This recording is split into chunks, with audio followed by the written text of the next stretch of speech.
आज की इस वीडियो में हम सभी सीखेंगे 5 मोस्ट एबीआई सब्जेक्टिव क्वेश्चन जो आपके बोर्ड एग्जाम में डायरेक्ट देखने को मिलेंगे।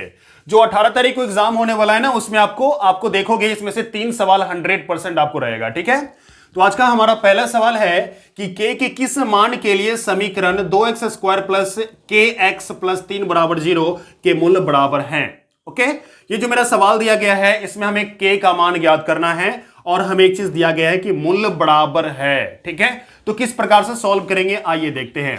सबसे पहले क्या करेंगे कि जो हमारे पास समीकरण दिया गया है उसको हम फिर से लिख देंगे, यानी कि 2x² प्लस में kx प्लस में 3 बराबर में 0 मैंने फिर से लिख दिया। ठीक है, अब देखो यहां पर करेंगे क्या कि a b c यहां पर हम निकालेंगे। ठीक है, तो देखो यहां ये जो x² का गुणांक है वो आपको a कहलाएगा, यानी a बराबर 2, और x का गुणांक जो है वो आपका b कहलाएगा, और यहां पर ये जो लास्ट वाला है ये आपके c कहलाएंगे। ठीक है, यानी अचर पद आपका क्या कहलाएगा, c कहलाएगा। ठीक है, अब देखो इसको सॉल्व करने के लिए एक चीज हमारे पास दिया गया है कि मूल्य बराबर है। ठीक है, जब मूल्य बराबर होगा तो d जो हमारा आएगा ना, यानी विविक्त कर, वो 0 के बराबर आएगा। ठीक है, ऐसा क्यों होगा, मैं यहां कारण दे दूं कि मूल्य बराबर है। ठीक है, मूल्य बराबर है। ओके, मूल्य बराबर है इसलिए d 0 के बराबर होगा। ठीक है, तो d का एक फार्मूला होता है, यानी विविक्त कर का फार्मूला होता है कि b² माइनस में 4ac बराबर 0। क्या होता है, b² माइनस 4ac बराबर 0। ठीक है, मैंने इस प्रकार से लिख दिया। b की वैल्यू हमारे पास दी गई है k, तो हमें k लिखना है, ऊपर में स्क्वायर लगा देनी है। ठीक है, माइनस में 4 तो 4 लिखेंगे, a की वैल्यू हमारे पास 2 है तो हमें यहां पर 2 लिखनी है, और c की वैल्यू हमारे पास 3 है तो 3 लिखनी है, बराबर 0। कोई दिक्कत है इसमें, नहीं। चलो k² बराबर में इन सभी को अगर गुना करेंगे तो हमारे पास आएगा 24, तो हमें 24 लिख देनी है। ठीक है, देखो ये जो मेरे पास k² दिया गया है इसी प्रकार रखेंगे, इसको उधर कर देंगे तो प्लस में माइनस में है, उधर प्लस में हो जाएगा, नहीं यानी कि 24 प्लस में चला गया। ठीक है, अब देखो जब स्क्वायर हटाएंगे ना तो हमारे पास इधर रूट में जाएगा, ये स्क्वायर कहां चला जाएगा, रूट में चला जाएगा। ठीक है, k बराबर, इसको जब हम फैक्टर करेंगे तो फैक्टर में हमारे पास आएगा 2 मल्टीप्लाई 2 मल्टीप्लाई फिर 2 मल्टीप्लाई में 3 आएगा। ठीक है, देखो रूट के अंदर अगर 2 ठो एक जैसा हो तो बाहर निकल जाता है, जैसे ये 2 हमारे पास बाहर निकल जाएंगे और रूट में ये हमारे पास 6 हो जाएंगे। ठीक है, मतलब रूट के पहले प्लस माइनस भी होता है, तो हमारा क्या हो गया, k बराबर में 2 प्लस में 2 रूट में 6 हो गया। क्या हो गया, 2 रूट में 6, ये आपका आंसर हो गया। ठीक है, देखिए इस प्रकार से k का मान ज्ञात करना है। किस प्रकार से मैंने निकाला देख लिए। चलिए अब आगे चलते हैं मेरे पास। तो प्यारे बच्चों यहां पर दूसरा नंबर का सवाल दिया गया है, यदि a b और c त्रिभुज abc के अंतःकोण हो तो दिखाएं कि tan b प्लस c बट्टा में 2 बराबर में cot a बट्टा 2 है। ठीक है, तो आइए किस प्रकार से सिद्ध करेंगे देखते हैं। सबसे पहले इसको हल करने के लिए हमें करना है क्या कि एक त्रिभुज हम बना लेते हैं। देखो ये मेरे पास एक ट्राइंगल है, इस ट्राइंगल के बारे में बताया जा रहा है कि ये जो a है, a आपका क्या है, ये a है। ठीक है, ये त्रिभुज का अंतःकोण है, यानी अंदर वाला कोण है। ठीक है, ये जो है ये आपका b है, और ये जो है आपका क्या है, c है। बात समझ में आ रही है, क्लियर है। मैं आपको समझाने के लिए यहां पर डायग्राम बनाया, एग्जाम के अंदर बनाने की आपको जरूरत नहीं है।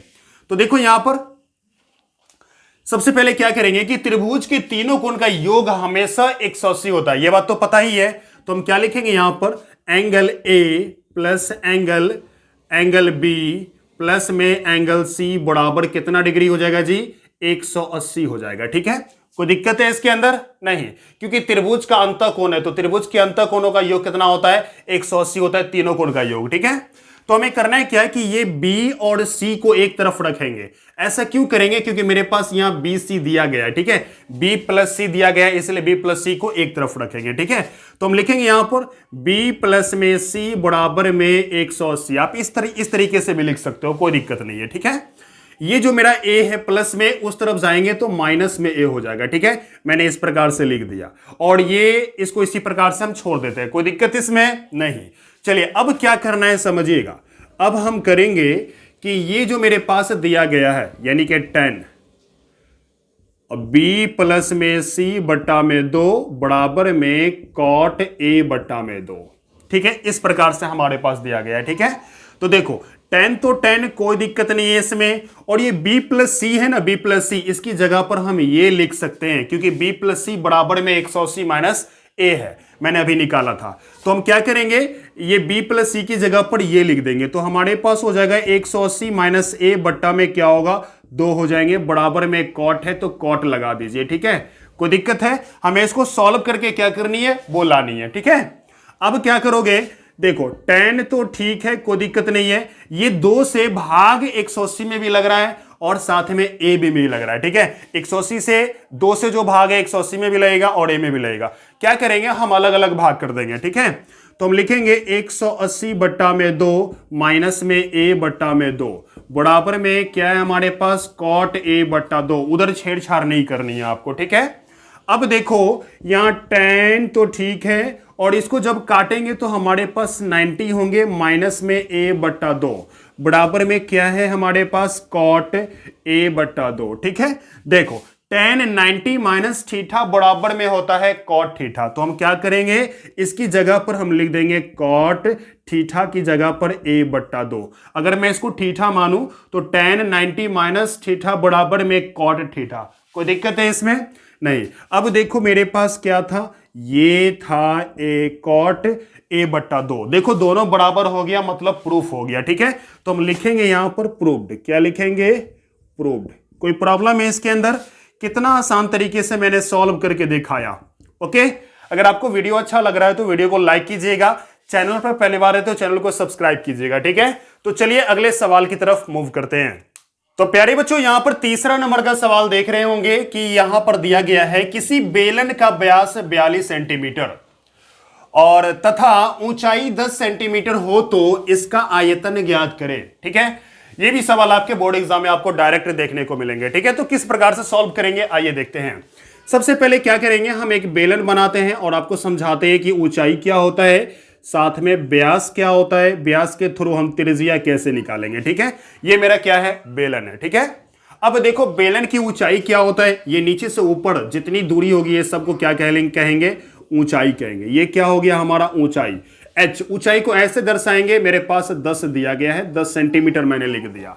कोई दिक्कत है, चलो अब ये 42 जो दिया गया व्यास, यहां से पूरे यहां तक की दूरी को क्या कहते हैं, व्यास कहते हैं। ठीक है, तो ये मेरे पास यहां से पूरा यहां तक की दूरी कितना दिया गया है, हमारे पास 42 सेंटीमीटर दिया है, जिसको हम d से दर्शाते हैं। ठीक है, कोई दिक्कत है नहीं।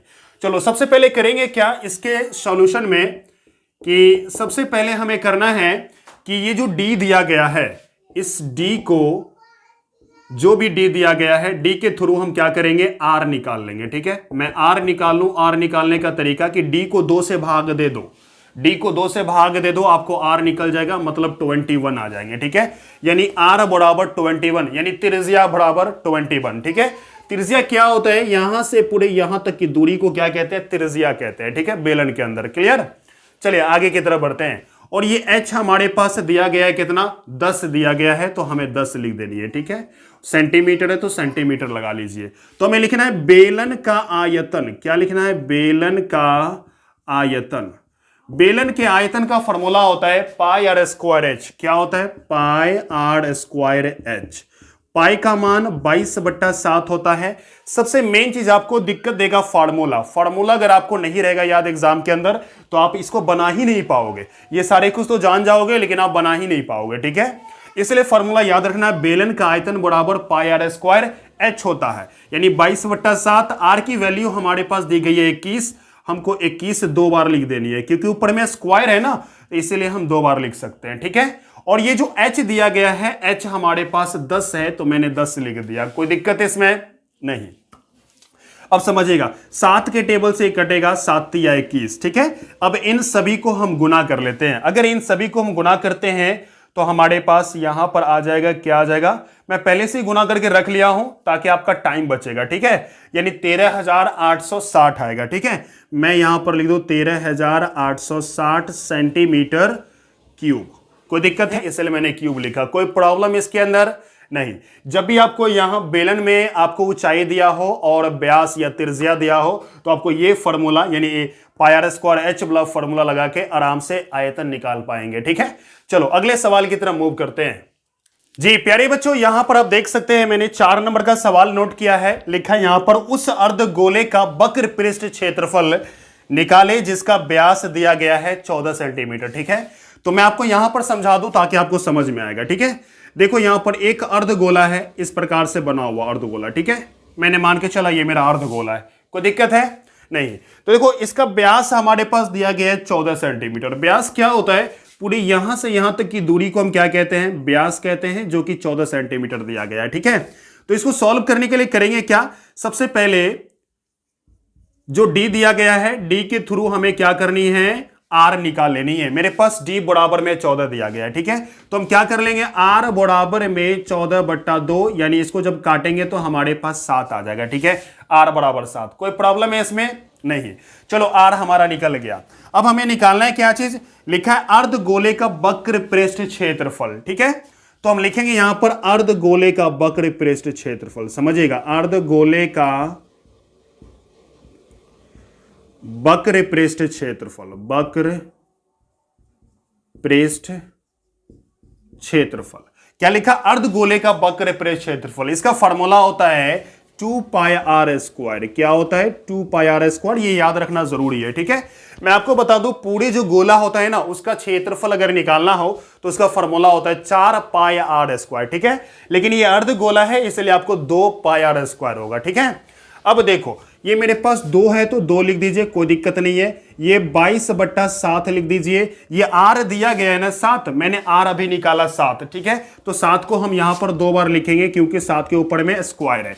एक 7 से 7 चला गया, हमारे पास फाइनली क्या बच गया समझिए, 22 दूना 44। 44 को अगर 7 से गुना करेंगे हमारे पास तो क्या आएगा, 44 को अगर 7 से गुना कर ले तो 7 चौके 28 के 8, हाथ में 2, 7 चौके 28 2 30, यानी 308 आएगा। तो हम लिख सकते हैं यहां पर 308 सेंटीमीटर स्क्वायर। ये क्या हो गया, हमारा आंसर हो गया। ठीक है, किसी को प्रॉब्लम है इसमें तो बताओ, कितना आसान है। देखो छोटे छोटे सवाल आपके एग्जाम में आएंगे लेकिन फार्मूला अगर याद नहीं रहेगा ना तो आप इसे नहीं बना पाओगे और आपका आंसर गलत आ जाएगा। ठीक है, और आपका नंबर छूट जाएगा। तो चलो अब हम चलते हैं अगले सवाल की तरफ। अगला सवाल है हमारा 5 नंबर का। चलिए देखते हैं कौन से सवाल है।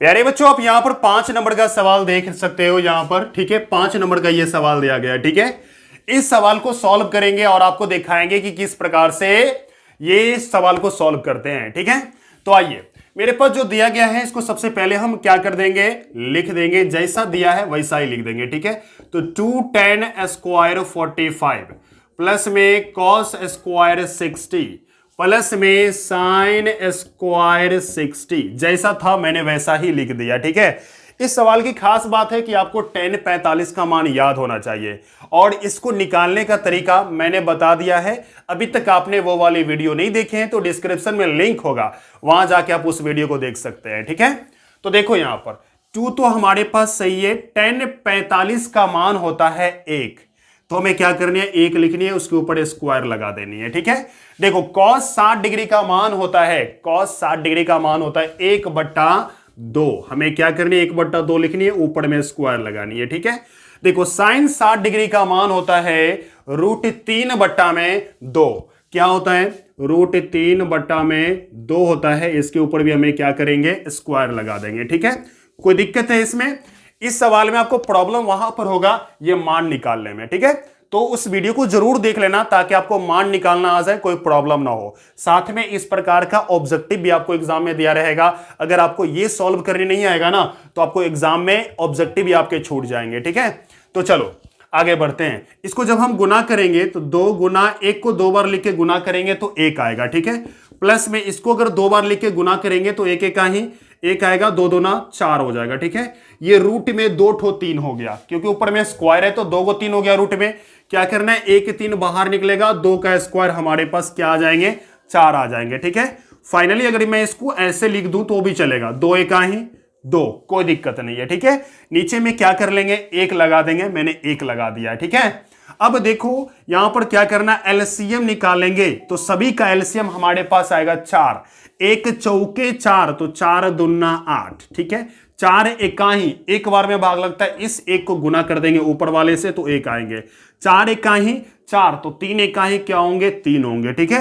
देखो 8 1 9 9 3 12, 12 बट्टा में 4, जब इसको काटेंगे तो हमारे पास 4 तिया 12, यानी कि 3 आंसर आएगा। ये आपका राइट आंसर होने वाला है। बात समझ में आ रही है।